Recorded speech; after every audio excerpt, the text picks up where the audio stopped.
नमस्कार दोस्तों, स्वागत है आपका इस नए वीडियो में। हमारी जिंदगी में कई बार हम खुद को एक मुश्किल घड़ी में पाते हैं। कई बार हमें बड़े फैसले लेने पड़ते हैं, लेकिन हमें यह नहीं पता होता कि वो सही है या गलत। क्या उस फैसले का परिणाम हमारे जीवन में खुशियां लाएगा या मुसीबत। लेकिन कई बार हमारे पास सही निर्णय लेने की सुझाव नहीं होते और हम जल्दबाजी में फैसला कर लेते हैं, और उन फैसलों की वजह से हमारी जिंदगी सुखमय हो सकती है या फिर हमारी जिंदगी नरक से भी बढ़कर हो सकती है। इसलिए सही फैसला लेने की क्षमता हमारे जीवन में सफलता हासिल करने के लिए आवश्यक है। तो चलिए आज की इस बोध कहानी के माध्यम से जानते हैं कि जीवन में सही फैसले कैसे लिए जाएं, और यह भी कि सही निर्णय लेने के तरीका कौन सा है। तो बिना किसी देरी के कहानी शुरू करते हैं दोस्तों। कई साल पहले की बात है। एक छोटे से राज्य में एक बौद्ध भिक्षु निवास कर रहे थे, जिन्हें सभी जगहों पर उनके ज्ञान के बड़े चर्चे थे। वह बौद्ध भिक्षु बहुत ज्ञानी थे। उनके पास लोग बहुत दूर दूर से आते थे ताकि वे उनसे अपनी समस्याओं का समाधान प्राप्त कर सके। उनके पास कोई भी कैसी भी समस्या लेकर क्यों ना आए, वह समस्या का समाधान अवश्य करते थे। जब भी वह किसी की समस्या सुनते तो उस समस्या को बड़े ही ध्यान से सुनते, समझते, उसमें लीन हो जाते, और उसके बाद कुछ देर के लिए वह आंखें बंद करते और समस्या के बारे में अच्छे से सोच विचार करते और उसके बाद उसका समाधान देते। ऐसे में कोई भी व्यक्ति उनके बारे में केवल एक ही बात सोचता था, शायद इन साधु के पास कोई ऐसी चमत्कारिक शक्तियां हैं जिससे यह समाधान पूछते हैं और उसके बाद हमें वह समाधान बताते हैं। एक बार एक युवक ने उन महाराज से यह पूछ भी लिया, क्या आपके पास ऐसी कोई चमत्कारी शक्तियां हैं जिसके कारण आप हमारी समस्याओं का समाधान करते हैं, या आपके पास ऐसी कोई दिव्य दृष्टि है जिससे आप हमारी समस्याओं का समाधान खोज पाते हैं। उस युवक की यह बात सुनकर वह साधु जोर जोर से हंसने लगे, लेकिन उन्होंने उस युवक की बात का कोई जवाब नहीं दिया। उसके कुछ ही दिनों बाद उस राज्य में एक बड़ी अजीब सी घटना घटी। उस राज्य में एक बुढ़िया औरत रहा करती थी, जो अपने पूरे घर में अकेले ही रहती थी। उसका कोई ना था। उस राज्य से होकर 4 मित्र अपने घर की ओर जा रहे थे। वे लोग दूसरे नगर में काम करके पैसा इकट्ठा करके अपने गांव की ओर जा रहे थे। ये बात बहुत पुराने जमाने की है, जब यातायात के साधन ना हुआ करते थे, इसलिए वे लोग पैदल ही यात्रा किया करते थे। इसी कारण वे चारों मित्र अपने अपने धन को इकट्ठा करके अपने गांव की ओर प्रस्थान कर रहे थे। उन चारों ने अपना अपना धन एक छोटी सी पोटली में रखा था और उसी पोटली में उन सब की सारी कमाई थी। तभी उन चारों मित्रों में से एक मित्र कहता है, मित्रों, इस तरह से यदि हम अपना धन अलग अलग रखेंगे तो इससे हमारा धन चोरी हो सकता है। क्यों ना हम अपना सारा धन एक ही पोटली में रख दें, जिससे हम सब इस पर ध्यान भी दे सकेंगे और हमारा धन सुरक्षित भी हो जाएगा। और जब हम अपने गांव पहुंच जाएंगे तो हम वहां पर अपना अपना हिस्सा इसमें से ले लेंगे। उन तीनों मित्रों ने उस युवक की बात मान ली और वे सभी मिलकर अपना धन एक ही पोटली में रख देते हैं और वे सभी मिलकर अपने गांव की ओर आगे बढ़ते हैं। चलते चलते काफी समय बीत चुका था और अब रात्रि होने वाली थी। तभी आगे चलकर रास्ते में उन्हें एक घर दिखाई दिया, जहां पर एक बूढ़ी औरत रहा करती थी। रात्रि का समय भी हो चुका था और उन चारों मित्रों को रात रुकने के लिए कोई ना कोई जगह की आवश्यकता भी थी। ऐसे में उन चारों ने मिलकर यह योजना बनाई कि वे लोग आज रात इसी घर में ठहरेंगे। इसलिए वे चारों लोग उस घर की ओर आगे बढ़ते हैं। उस घर का दरवाजा खटखटाते हैं। तभी सामने से एक बूढ़ी औरत दरवाजा खोलती है और उन चारों मित्रों में से एक मित्र हाथ जोड़कर उस बूढ़ी औरत से कहता है, माता जी, हम अपने गांव की ओर जा रहे थे, लेकिन यहां रास्ते में ही रात हो गई और अब हम इतनी रात में सफर नहीं कर सकते। इसलिए हमारी आपसे विनंती है कि हम आपके यहां पर एक रात रुकना चाहते हैं। सुबह होते ही हम यहां से चले जाएंगे। उस बूढ़ी औरत ने काफी देर सोच विचार किया और उसके बाद वह बूढ़ी औरत कहती है, ठीक है, तुम सभी आज रात के लिए यहां पर रुक सकते हो। मुझे कोई दिक्कत नहीं, मैं खाना बनाने जा रही हूं। कहो तो तुम लोगों के लिए भी बना दूं। उन चारों ने सहमति जताते हुए कहा, हाँ बिल्कुल। उसके बाद उन चारों मित्रों ने धन की पोटली उस बूढ़ी औरत को थमा दी और कहा, माता जी, इस पोटली में हमारे साल भर की कमाई है। हम चारों ने अब तक का अपना सारा कमाया हुआ धन इसी पोटली में रखा है और अब हम इसे आपको सौंपते हैं, क्योंकि यह हम चारों से ज्यादा आपके पास सुरक्षित होगा। हम बस इतना चाहते हैं कि यदि हम चारों में से कोई एक व्यक्ति से लेने आए तो आप इस पोटली को उसे मत देना जब तक कि हम चारों एक साथ इस पोटली को लेने न आए। तभी वह बूढ़ी औरत कहती है, ठीक है बेटा, यदि तुम चारों एक साथ आओगे तभी मैं इस पोटली को आपको सौंपेंगे। और वैसे भी आप लोग तो सुबह यहां से चले जाने वाले हैं। मैं आपको सुबह ही यह पोटली थमा दूंगी, वह धन की पोटली। उस बूढ़ी औरत को थमाकर चारों मित्र निश्चिंत हो जाते हैं कि अब उनका धन सुरक्षित है और वे लोग खाना खाकर सो जाते हैं। अगली सुबह जब वह चारों उठते हैं तो सभी लोग अपनी आगे की यात्रा के लिए तैयारियां शुरू कर देते हैं। उन चारों नौजवानों में से एक नौजवान थोड़ा सा बदमाश था। वह अपने उन तीनों मित्रों से कहता है, भाइयों, इस बूढ़ी औरत ने हमारी रात भर खातिरदारी की है, हमें अच्छा भोजन खिलाया, सोने के लिए अच्छी जगह दी, रात भर यहां सर छुपाने के लिए एक अच्छा मकान दिया और हमने अब तक उसके लिए कुछ नहीं किया। वह बूढ़ी औरत अकेले ही खेतों में काम कर रही है। क्या हम सभी यहां से जाने से पहले इस बूढ़ी औरत की मदद नहीं कर सकते? उस बदमाश नौजवान ने मन ही मन यह योजना बना ली थी कि वह किसी तरह से भी उस बुढ़िया से पोटली हासिल करके ही रहेगा। बाकी के तीनों मित्र उसकी बातों में आ जाते हैं और वे सभी मिलकर उस बुढ़िया की मदद करने अर्थात खेतों में काम करने के लिए चल पड़ते हैं। वे सभी मिलकर खेतों का काम कर ही रहे थे कि तभी वह बदमाश नौजवान अपने बाकी तीनों मित्रों से कहता है, मित्र, मुझे जोरों की प्यास लग गई है, मैं जरा उस बूढ़ी औरत से पानी मांगकर लाता हूं। वह बाकी मित्र भी अब काफी थक चुके थे, उन्हें भी जोरों की प्यास लगी थी, इसलिए वह तीनों मित्र उसे वहां से जाने की अनुमति दे देते हैं। जैसे ही वह बदमाश उस बूढ़ी औरत के पास पहुंचता है, वह उस बूढ़ी औरत से कहता है, माता जी, अब हम यहां से जा रहे हैं, कृपया करके हमारे धन की पोटली हमें वापस दे दें। इस पर वह बूढ़ी औरत कहती है, नहीं नहीं, जब तक तुम चारों एक साथ ना हो तब तक मैं वह पोटली किसी को नहीं दे सकती। तुम्ही ने तो कहा था कि जब तक हम चारों एक साथ ना हो तब तक यह पोटली किसी को नहीं देनी है।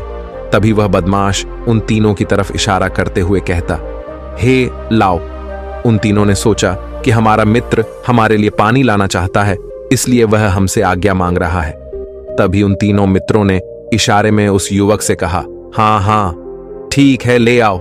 ये देख, उस बुढ़िया को यह लगने लगा कि अब ये चारों यहां से जा रहे हैं और ये अपनी पोटली मांग रहे हैं, इसलिए उस बुढ़िया ने वह कोटलाकर उस बदमाश के हाथों में रख दी और वह बदमाश उस पोटली को लेकर वहां से चला गया और बाकी के तीनों मित्र अपने खेत के काम में व्यस्त हो जाते हैं। कुछ देर के बाद जब वह तीनों खेत का काम करके वापस लौटते हैं और बुढ़िया से कहते हैं, माता जी, हमारा मित्र जो यहां पानी पीने आया था वह कहाँ गया? इस पर वह बुढ़िया कहती हैं, क्या वह पानी पीने आया था? पर वो तो कह रहा था कि हम चारों जा रहे हैं, कृपया करके हमारे धन की पोटली हमें थमा दें। तब तीनों बड़े आश्चर्य होकर उस बुढ़िया से कहते हैं, माता जी, हमने भला कब कहा वह पोटली मांगी थी? हमें तो प्यास लगी थी और हमने पानी के लिए इशारा किया था। तभी बूढ़ी औरत उन तीनों से कहती हैं, परंतु अब तो वह पोटली लेकर जा चुका है। तभी वह तीनों मित्र सर पकड़कर रोने लगते हैं और कहते हैं, माता जी, उसमें हमारा सारा कमाया हुआ धन था जो वह अकेले लेकर भाग चुका है। हमने तो आपको कहा था कि जब तक हम चारों एक साथ ना आए तब तक आपको वह पोटली किसी को नहीं देनी है, फिर आपने ऐसा क्यों किया? इसमें आप ही की गलती है। हमने आपको उस पोटली की हिफाजत के लिए रखा था और आपने उसे एक ऐसे आदमी के हाथों में दे दिया जिसने हमारा सारा धन हमसे लूट लिया। हम बर्दाश्त नहीं करेंगे, हम राजा के पास जाएंगे और राजा से आपकी शिकायत करेंगे, न्याय की मांग करेंगे। अब तो इस बात का राजा ही फैसला करेंगे। तीनों नौजवान क्रोधित होकर राज दरबार में पहुंच जाते हैं और अपनी सारी समस्या उन राजा को बता देते हैं। जब वह राजा उन तीनों नौजवानों की बात ध्यानपूर्वक सुनता है तो वह तुरंत ही उस बुढ़िया को राज दरबार में पेश होने का आदेश देता है। राजा के आदेश पर राजा के सैनिक तुरंत ही उस बूढ़ी औरत को राज दरबार में पेश करते हैं और राजा भरी दरबार उस बूढ़ी औरत को दोषी करार कर देता है और कहता है, तुम्हें वह पोटली उस अकेले व्यक्ति को नहीं देनी चाहिए थी।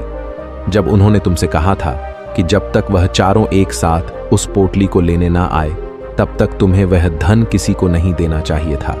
इसमें तुम्हारी गलती है और अब तुम्हें इसका हर्जाना भरना होगा, तुम्हें इनका धन लौटाना होगा।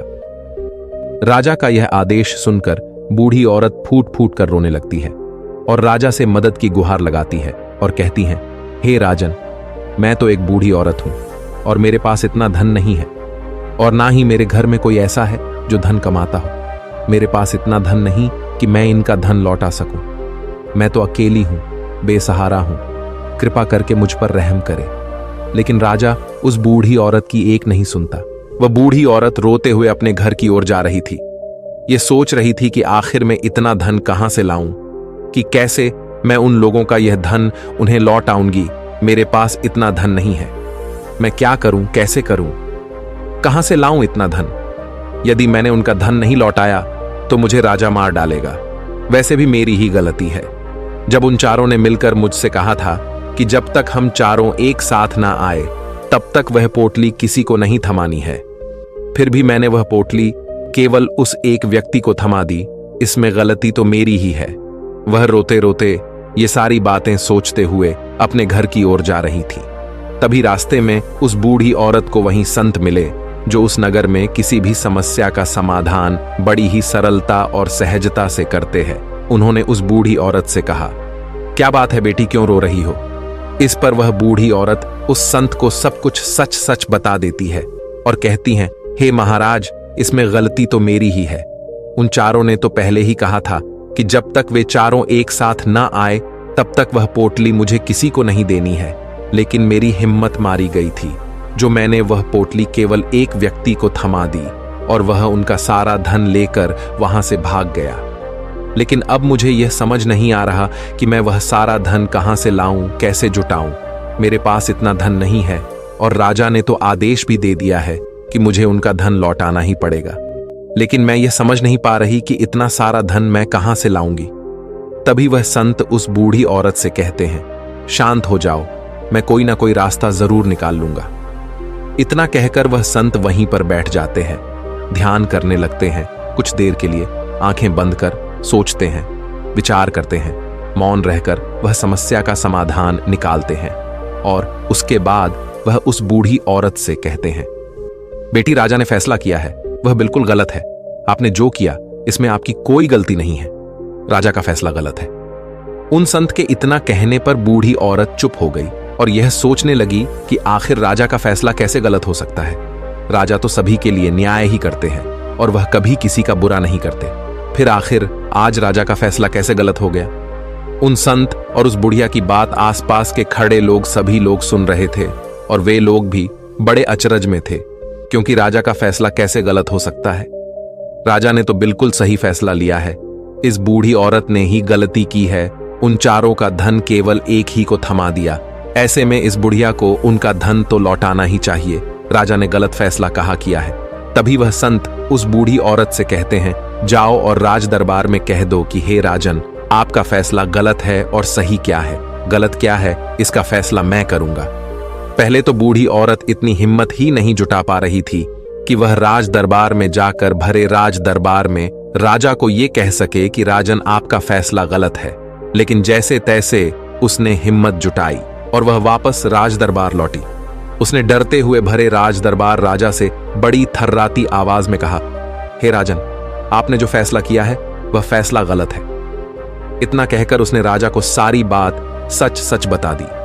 उस बूढ़ी औरत की बात सुनकर राजा बहुत क्रोधित हुआ।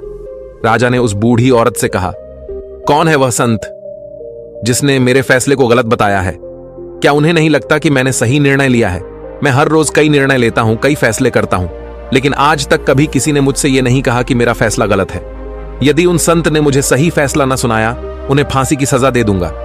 यह बात पूरे नगर में फैल गई। सभी लोग यह जानने के लिए हैरान थे कि आखिर वह साधु ऐसा कौन सा फैसला सुनाने वाले हैं जो राजा से भी उचित होगा, जिसमें सबके लिए न्याय होगा। राजा ने अपने सैनिकों को तुरंत ही आदेश दिया कि जाओ और संत को राज दरबार में लाओ। राजा की आज्ञा के अनुसार वे सैनिक तुरंत ही उन संत को लेने के लिए निकल पड़े। वे लोग कुछ ही देर बाद उन संत को लेकर राज दरबार पहुंचे। राज दरबार में सभी लोग उपस्थित थे और सभी लोग उन संत के फैसले का इंतजार कर रहे थे। उन संत को देखकर राजा कहता है, महाराज, आपको ऐसा क्यों लगता है कि हमने जो फैसला किया है वह गलत है? इस बुढ़िया ने यह वादा किया था कि वह चारों लोगों को एक साथ ही वह पोटली जमाएगी। फिर आखिर उसने अपना वादा क्यों तोड़ा? इसने यह गलती क्यों की कि इसने केवल एक ही को पोटली थमा दी और वह उनका सारा धन लेकर यहां से भाग गया? तो क्या इसमें इसकी गलती नहीं है? क्या इससे इनका धन नहीं लौटाना चाहिए? इस पर वह साधु बड़ी विनम्रता से राजा से कहते हैं, हे राजन, यह आपका फैसला था, लेकिन मैं आपसे कुछ कहना चाहता हूं। इस पर राजा कहता है, ठीक है, कहिए आप क्या कहना चाहते। इस पर वह साधु बड़ी विनम्रता से राजा से कहता है, हे राजन, जैसा कि वादा किया गया था कि पोटली एक साथ उन चारों को ही दी जाएगी, तो अभी तो ये केवल 3 है, चौथा कहां है? तो इनसे कहिए कि ये लोग यहां से वापस जाएं और अपने उस चौथे मित्र को यहां लेकर आए, तभी इनका धन वापस किया जाएगा। और वादा भी ऐसा ही किया गया था कि जब तक चारों लोग एक साथ ना हो तब तक उनका धन उन्हें नहीं लौटाया जाएगा। और यदि यह बूढ़ी औरत इन तीनों को धन लौटा देती है तो ये बूढ़ी औरत अपना वादा तोड़ देगी, और ये सही नहीं है। इसलिए यदि आप चाहते हैं कि इनका धन लौट आया जाए तो पहले इनसे कहिए कि ये लोग जाएं और अपने उस चौथे मित्र को यहां पर वापस ले आए। उस राजदरबार में हर कोई इस बात को सुनकर बहुत खुश हुआ। सभी ने उन संत की बहुत तारीफ की। राजा भी उन संत के इस फैसले से पूरी तरह से सहमत था। राजा तुरंत ही उन संत के सामने सिर झुका लेता है और हाथ जोड़कर उनसे कहता है, हे महाराज, आपका यह फैसला इतना सही कैसे हो सकता है? आखिरी बात मेरे दिमाग में आई क्यों नहीं? मैंने इस बात को इस तरह से सोचा क्यों नहीं? तभी वह साधु उस राजा से कहते हैं, हे राजन, आपके पास और भी काम होते हैं। आप दिन भर व्यस्त रहते हैं और आपको जल्दबाजी में फैसले लेने पड़ते हैं। आपने इस मामले को सुना समझा, लेकिन इसे देखने में आप गलती कर गए। इससे आपने केवल ऊपरी तौर पर देखा। आपने इसकी गहराई तक जाने का प्रयास तक नहीं किया। यदि आपने इस मामले की गहराई को देखा होता, समझा होता, तो आप भी इसी नतीजे पर आते। जब तक हम किसी मामले की गहराई तक नहीं जाते, तब तक हम उसका सही समाधान नहीं निकाल सकते। लेकिन हम में से अधिकांश लोग तो अपने फैसले केवल जल्दबाजी में लेना चाहते हैं, भले ही वह मामला कितना भी गंभीर क्यों ना हो। हमें तो बस अपना हक चाहिए, हमारा नाम होना चाहिए, भले ही फैसला हमारे लिए आगे चलकर हमारे लिए नुकसानदायी क्यों ना हो। लेकिन हम तो उस मामले की गहराई तक जाने के लिए सोचते तक नहीं। तभी वह राजा उन संत से कहता है, हे महाराज, क्या आपके पास कोई दिव्य शक्तियां हैं? क्या आपके पास ऐसी कोई चमत्कारिक शक्ति है जिसे आप सवाल करते हैं और बदले में वह आपको जवाब देती है, जिस कारण आप सटीक और सही समाधान बता पाते हैं? राजा की यह बात सुनकर वसंत मुस्कुराने लगे और राजा से कहते हैं, हे राजन, यह सवाल मुझसे कई लोगों ने पूछा है और मैंने कभी किसी का कोई जवाब नहीं दिया। लेकिन आप इस राज्य के राजा हैं, इसलिए मैं आपके इस प्रश्न का उत्तर देता हूं। आप में से कई लोगों को यहां ऐसा लगता है कि मेरे पास कोई ऐसी शक्तियां हैं जिससे मैं बात कर सकता हूं, जिससे मैं कोई भी समस्या का समाधान पा सकता हूं। लेकिन मैं आप लोगों को एक बात सच सच बता देता हूं, मेरे पास ऐसी कोई शक्तियां नहीं हैं। मैं तो केवल हर मामले की गहराई तक सोचता हूं, उस बात पर विचार करता हूं, और जब मैं विचार करता हूं तो मेरे सामने कई सारे समाधान आते हैं, और जो समाधान मेरे सामने आते हैं मैं उन पर भी विचार करता हूं, उनके बारे में भी गहराई तक जाता हूं। और जब मुझे लगता है कि इस समस्या का समाधान यही होना चाहिए, तभी मैं समाधान उस व्यक्ति को देता हूं ताकि वह अपनी समस्या का समाधान कर सके। अब आप ही सोचिए, आप जल्दबाजी में यह फैसला लेकर इस बुढ़िया का जीवन पूरी तरह से बर्बाद कर देते। हमारा पूरा जीवन केवल एक फैसले पर निर्भर करता है। यदि वह फैसला सही हुआ तो हमारा जीवन अच्छा बन जाएगा, और यदि वह फैसला गलत निकला तो हमारा जीवन नर्क से भी बदतर हो सकता है। इसलिए यदि आप सही और सटीक फैसला लेना चाहते हैं तो आपको मौन रहना सीखना पड़ेगा। मौन रहकर उस पर विचार करना सीखना होगा, क्योंकि हमारे फैसले ही हमारा भविष्य तय करते हैं, हमारी जिंदगी का अगला पड़ाव तय करते हैं। फिर चाहे वह फैसले छोटे हों या बड़े, वे ही हमारी जिंदगी को निर्धारित करते हैं। इसलिए सबसे पहले हमें सही फैसले लेने के लिए मौन रहना सीखना आवश्यक है, उन पर विचार करना आवश्यक है। और जब आप ऐसा करते हैं तो आपके सामने एक ही समस्या के कई सारे समाधान निकल कर आते हैं। और जब आप उन पर गौर करेंगे तो आपको यह समझ में आएगा कि उन फैसलों का समाधान कैसा होना चाहिए, कि समाधान से आपको क्या फायदा होगा और क्या नुकसान होगा, या उस समाधान पर सोच और विचार करने पर ही आप उसे समझ सकते हैं और तभी आप यह निर्णय भी ले सकते हैं कि क्या यह समाधान उचित रहेगा या नहीं। और यह सब संभव हो सकता है यदि हम कम बोलना शुरू करें, अब पूरी तरह से मौन हो जाए। इसका अर्थ यह है कि आप भीतर से शांत हो जाएं, और जब आप भीतर से शांत होने लगते हैं तो आपका मन स्पष्ट होने लगता है, साफ होने लगता है, और आप किसी भी चीज पर सोच विचार कर सकते हैं। और जब आप भीतर से शांत होने लगते हैं तो आप ऊपर से भी कम बोलते हैं, और जब आप धीरे धीरे कम बोलने के आदी हो जाते हैं तो आप साफ और स्पष्ट तौर पर सोच और समझ पाते हैं। आपके विचारों में शुद्धता आ जाती है, जिससे आपको यह साफ और स्पष्ट देखने को मिल जाता है ये कौन सा फैसला सही होगा और कौन सा फैसला गलत होगा। आपको उस परिस्थिति में क्या करना चाहिए और क्या नहीं करना चाहिए।